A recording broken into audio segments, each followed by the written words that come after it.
Na juventude, ele só queria saber do dinheiro do pai, esbanjando com ostentações. Vamos saber como essa vida mundana se transformou em um dos santos mais populares da história? São Francisco de Assis nasceu em Assis, na Itália, no ano de 1182. Era filho de Pedro Bernardone, um rico comerciante, e de Pia, família nobre da região da Provença. Como dito, na juventude, Francisco era muito rico e esbanjava toda essa riqueza com ostentações. Porém, não queria saber de trabalhar, já que os negócios do seu pai não lhe despertavam interesse. E nem queria saber de estudar. O que ele queria mesmo era se divertir. Porém, São Boaventura, seu contemporâneo, escreveu sobre ele. Mas, com o auxílio divino, jamais se deixou levar pelo ardor das paixões que dominavam os jovens de sua companhia. Ainda na juventude, por volta de seus 20 anos, uma guerra começou entre as cidades italianas de Perúdia e Assis.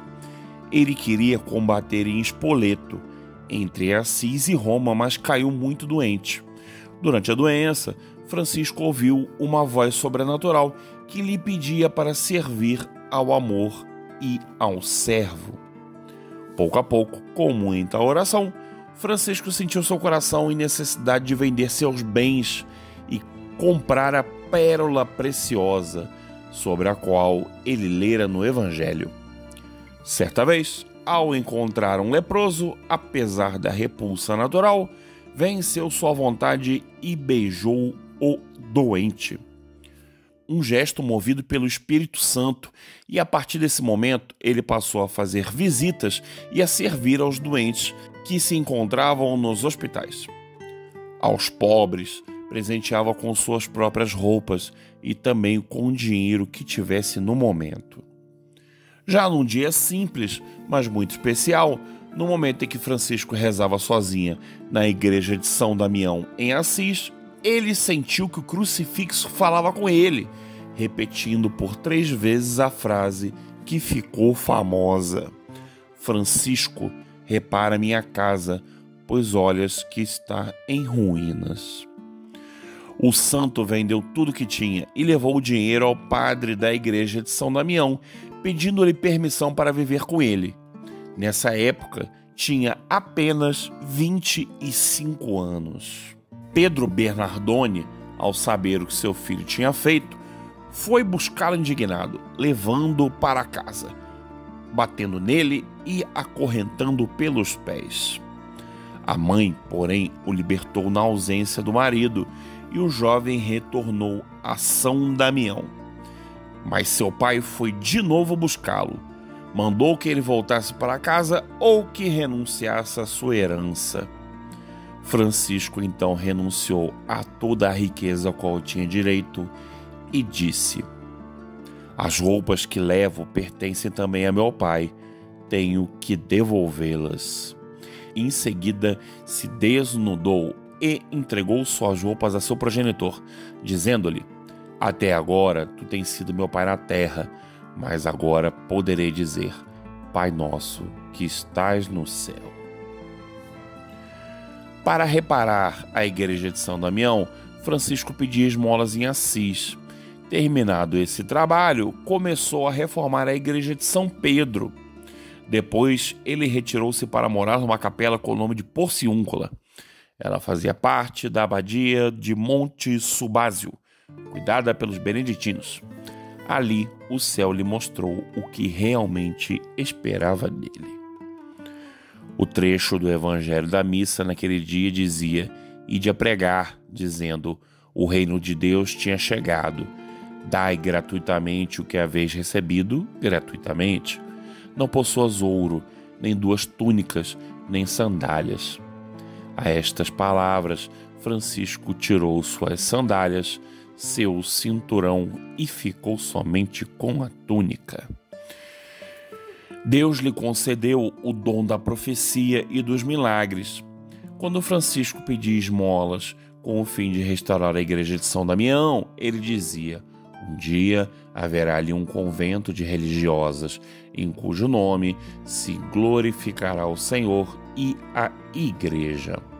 A profecia se confirmou 5 anos depois com Santa Clara e suas religiosas.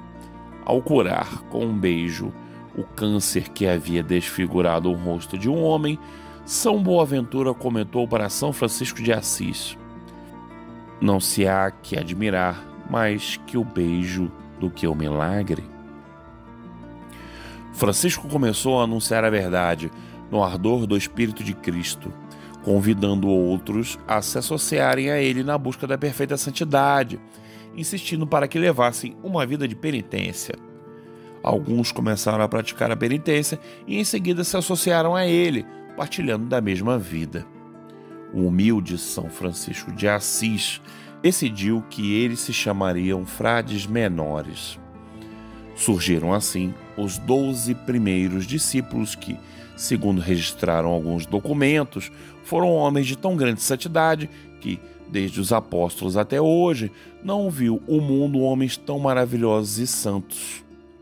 O próprio Francisco disse em testamento: aqueles que vinham abraçar esta vida distribuíam aos pobres tudo que tinham, contentavam-se com uma túnica, uma corda e um par de calções e não queriam mais nada. Os novos apóstolos reuniram-se em torno da pequena igreja da Porciúncula, ou Santa Maria dos Anjos, que passou a ser o berço da ordem. Já em 1210, quando o grupo contava com 12 membros, São Francisco de Assis redigiu uma regra pequena e informal. Esta regra era, na sua maioria, os conselhos de Jesus, para que possamos alcançar a perfeição. Com ela foram a Roma apresentá-la ao sumo pontífice. Lá, porém, relutavam em aprovar a nova comunidade. Eles achavam que o ideal de Francisco era muito rígido a respeito da pobreza. Por fim, porém, um cardeal afirmou: não podemos proibir que vivam como Cristo mandou no Evangelho. Receberam a aprovação e voltaram a Assis, vivendo na pobreza, em oração e grande fraternidade junto à igreja da Porciúncula. Mais tarde, Inocêncio III mandou chamar São Francisco de Assis e aprovou a regra verbalmente. Logo em seguida, o Papa impôs a eles o corte dos cabelos e lhes enviou em missão de pregarem a penitência. São Francisco de Assis manifestava seu amor a Deus por uma alegria imensa que se expressava muitas vezes em cânticos ardorosos. A quem lhe perguntava qual a razão de tal alegria, ele respondia que ela deriva da pureza do coração, da constância na oração. A santidade de São Francisco de Assis lhe angariou muitos discípulos e atraiu também uma jovem, filha do conde de Sasso Rosso, Clara, de 17 anos. Desde o momento em que o ouviu pregar, compreendeu que a vida que ele indicava era a que Deus queria para ela. Francisco tornou-se seu guia e pai espiritual, nascendo assim a Ordem Segunda dos Franciscanos, a das Clarissas. Depois, Inês, irmã de Clara, a seguia no claustro. Mais tarde, uma terceira, Beatriz, se juntou a elas. Certa vez, São Francisco de Assis, sentindo-se fortemente tentado pela impureza, deitou-se sem roupas sobre a neve.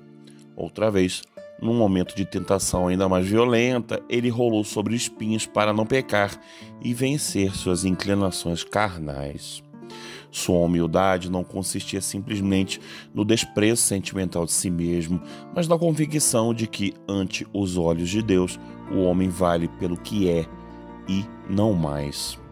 Considerando-se indigno do sacerdócio, São Francisco de Assis apenas chegou a receber o diaconato. Detestava de todo o coração o exibicionismo. Uma vez contaram-lhe que um dos irmãos amava tanto o silêncio que até quando ia se confessar fazia-o por sinais.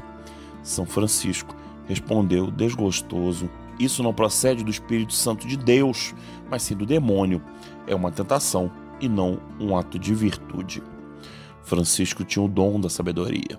Certa vez, um frade lhe pediu permissão para estudar. Ele respondeu que, se o frade repetisse com amor e devoção a oração Glória ao Pai, se tornaria sábio aos olhos de Deus. Ele mesmo, Francisco, era um grande exemplo da sabedoria dessa maneira adquirida. Mas tudo bem. Não nos esquecemos da parte de São Francisco com os animais. A proximidade dele com a natureza sempre foi a faceta mais conhecida desse santo. Seu amor universalista abrangia toda a criação e simbolizava um retorno a um estado de inocência, como Adão e Eva no Jardim do Éden. Pássaros pousavam à sua volta para ouvi-lo pregar, quando quase ninguém o fazia. Há também o relato de que um lobo feroz que atacava rebanhos foi ao seu encontro. Assim, Francisco pediu para que ele não lhe fizesse mais mal a ninguém, e o lobo lhe estendeu a pata. 2 anos antes de sua morte, tendo Francisco ido ao Monte Alverne em companhia de alguns de seus frades mais íntimos, pôs-se em oração fervorosa e foi objeto de uma graça insigne. Na figura de um serafim de 6 asas, apareceu-lhe Nosso Senhor crucificado, que, depois de entreter-se com ele em doce colóquio, partiu deixando-lhe impressos no corpo os sagrados estigmas da paixão. Assim, este discípulo de Cristo, que tanto desejara assemelhar-se a ele, obteve mais este traço de similitude com o Divino Salvador. No verão de 1125, Francisco esteve tão enfermo que o cardeal Ugolino e o irmão Elias o levaram ao médico do Papa, Henriette. São Francisco de Assis perguntou a verdade e lhe disseram que lhe restava apenas umas semanas de vida. "Bem-vinda, irmã morte", exclamou o santo. Em seguida, pediu para ser levado à Porciúncula, morrendo no dia 3 de outubro de 1226, com apenas 45 anos, depois de escutar a leitura da Paixão do Senhor. Ele queria ser sepultado no cemitério dos criminosos, mas seus irmãos o levaram em solene procissão à igreja de São Jorge, também em Assis. Ali esteve depositado até 2 anos depois da canonização e em 1230 foi secretamente translado à grande basílica construída pelo irmão Elias, sendo canonizado apenas 2 anos depois da sua morte em 1228 pelo Papa Gregório IX.